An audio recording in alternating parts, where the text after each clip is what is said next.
we do come out of this not only surviving, but hopefully thriving on the other end of it.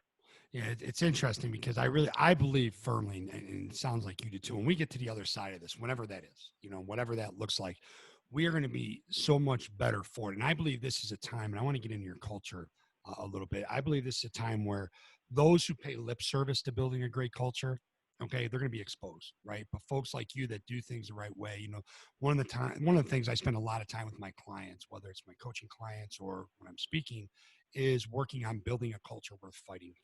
Okay. And I believe that people who are excelling and succeeding and growing now are the ones who already had that foundation built. Can you talk a little bit about how you folks, and you're growing, I mean, you're growing exponentially. Let's get into that too.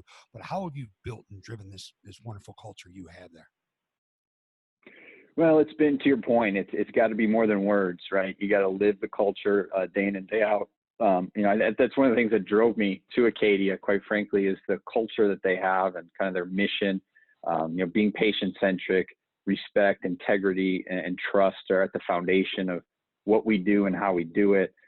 This never give up mentality, the ability and the expertise of getting through and over obstacles.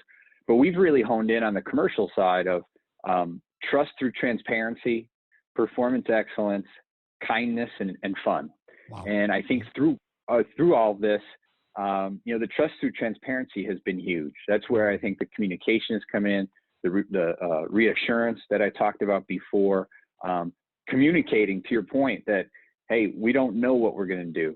Again, in a sales world, your incentive comp plan is critical, right? Salespeople, that's what they thrive off of.